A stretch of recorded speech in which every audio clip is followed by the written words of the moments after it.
Hello everyone and welcome to Canada Survival and Bushcraft. So I've been wanting to get my hands on a camp stove and a hot tent for years. Basically tired of freezing my ass off in winter campings alone or with my veteran buddies.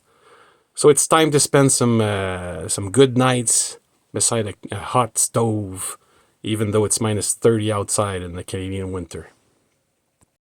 So the camp stove that I've been looking at for a while and had good reviews on YouTube is the TMS Sports camp stove, military camp stove. It's basically a budget stove that everything stores in it, so it's really portable. There's a grill on top for cooking. You can extend those grills outwards for drying socks or gloves or anything like that. And all the pipes and everything fits inside it. So I really like that concept. But it was expensive for a while. It's still at $151 Canadian. I was also watching it on Princess Auto here in Canada, so it's been at that price for about all summer, about 129 bucks. Until my buddy, one of my veterans buddy, Martin, called me at work and said, "Dude, I'm at Princess Auto right now, and it's on special at 69 bucks. Do you want it?" And I said, "Well, yeah." So here's my buddy Martin's stove, similar to the one I bought, and we'll see in a second.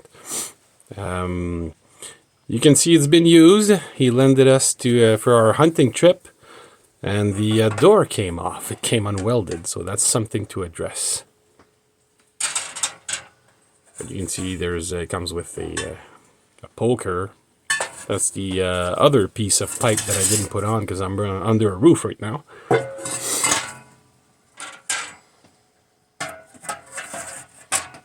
So you can see the grills on top. Those tubes on the side are actually a support for the handles, but originally on the TMS Sports they were bigger and were meant for baked potatoes.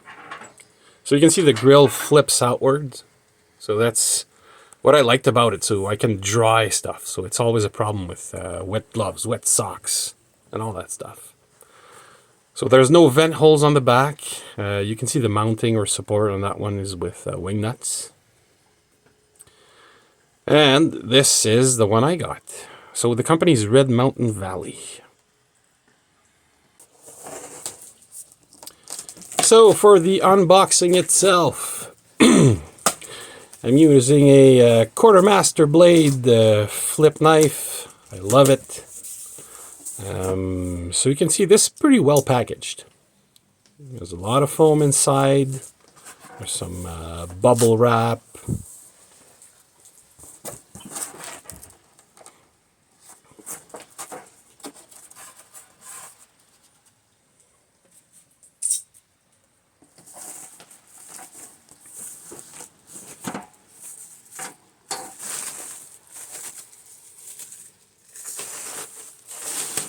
So I'm just going to use the carry handles to pull it out of the box. Now everything should be contained inside it.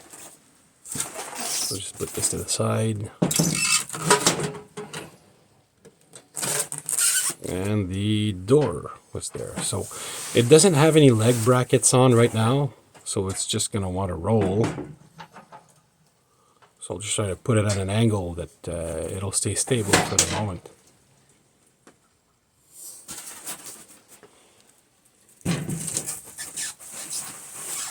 We'll get all of this out of the way.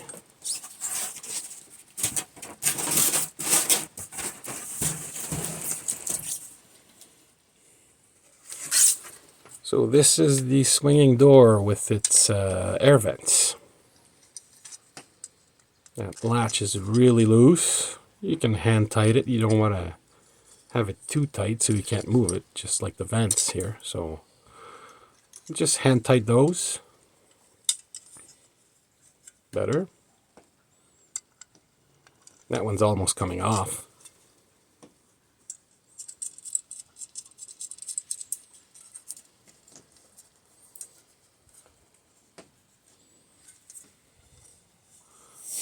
All right, so that's for the door. Next.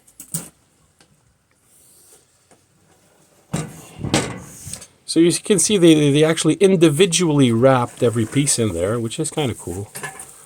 So So I guess this is the, yeah, that's the spark arrestor on top of your pipes.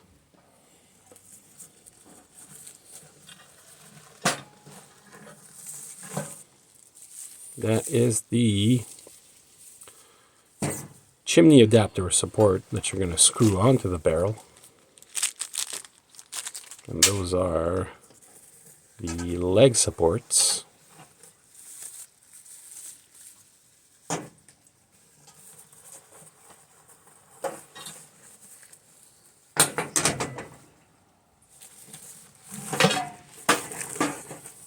This is the poker or ash removal device.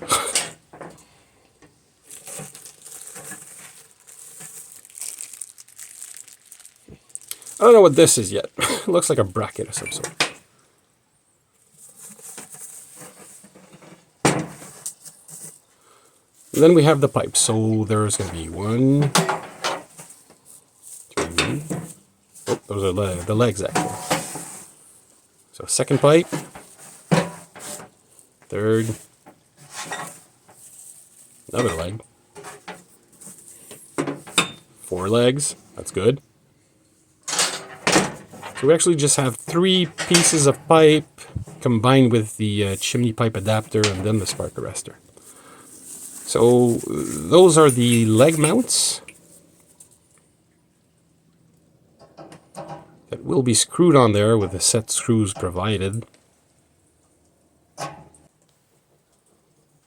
After screwing the leg mounts on the barrel, I'm just doing this hand tight for now, but I will torque them with the Allen key. So for the 4 legs, there's a hollow part on the one side, and there's like a plastic stopper on the other. You don't want to put the plastic stopper inside, it will melt. So hand tightening those, you don't want to over tight the wing nuts. This is not the highest quality and you don't want to strip anything, right?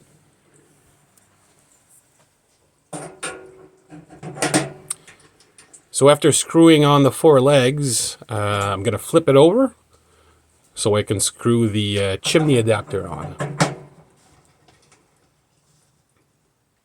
And then we can mount the door, the spark arrestor, the pipes.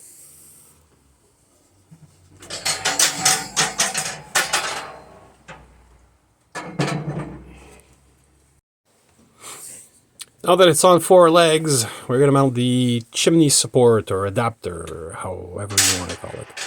So it's going to be secured with 4 set screws in the back of the barrel.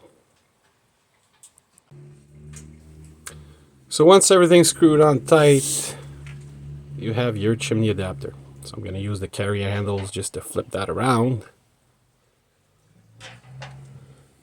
And next, we're going to put the door on.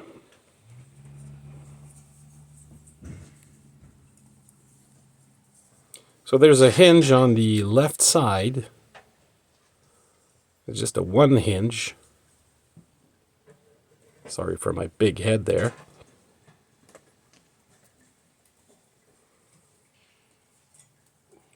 So you want to make sure the handle is not really that tight so you can like swing it up and down to open it or whatnot. And same for the air vent. You don't want it to be too tight where you can't open it and close it with an instrument or some sort.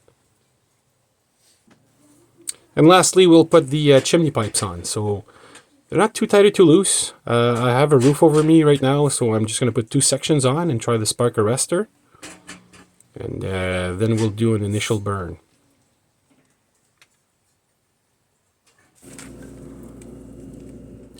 Now after cutting some firewood, I'm just going to stack it on top of the stove. It's always good to keep it away from the ground and humidity. But in this case, if you have a stove like that, it's also a good way of drying your wood on top of the stove while it burns. So I cut it to medium pieces, small pieces, kindling, and we have birch bark to start it off. There's no grill on the inside of that model, so I'm just going to lay a pile of birch bark and then put loosely my smaller pieces on top of it. And just get it really going before I start feeding it bigger and bigger and bigger pieces of wood. Now, even if you're at home, it's always a good thing to practice. Don't go the lazy route of using matches, a lighter, or God forbid, car fuel to start a fire. So practice. So in this case, I'm going to use my flint and steel kit. Those are the kits that I put together, and I will eventually be selling them. So it's basically a tin box, and inside there's some flint or quartz. There's also the striker, obviously, and char cloth. And jute twine to make an S, or tinder bundle. So I'm just going to fluff it up, put it aside, don't put it on the ground. I'm going to take a piece of flint, piece of char cloth, and my high carbon striker. So I'm going to put the char cloth on top of the flint. I'm going to find a sharp edge, and with just the right angle, with some of those sparks, they land on the char cloth. So that char cloth is lit. It's an ember. If you see me blowing on it, you'll see it bright and red. So I'll just transfer that to my my nest, or my tinder bundle, which in this case is burlap. And gently blow on it until you get a flame. Now it's going pretty good, and I'll keep feeding it and keep it going for a while because I want to burn the paint off that it came with. Now as you can see, the paint is really starting to burn off it. It really smells bad. So that was the comments I saw in other videos, that you really have to burn the first paint on it and get some quality stove paint before you use it in a hot tent. So while I'm letting the paint burn off the stove, this is another thing I ordered, which I will keep in the stove itself during storage. And this is a stove jack. So it's basically fire-resistant fibers. You're going to have to trace a hole and cut it off. The size of your pipes, obviously. It can hook with hook and loop, which is Velcro on each side. This can be used as a replacement stove jack for your hot tent, or you could actually rig this to a tarp or a shelter or something like that. Or even to a room of your house if you need be. If you can rig something to your window and have 90-degree adapters for the pipes, it's good to go. So that's it for part 1. I'll see you all in part 2, which will be about modifications and maintenance. And part 3 will be about fielding this stove in the Canadian winter in a shelter or a hot tent. Be humble and stay safe.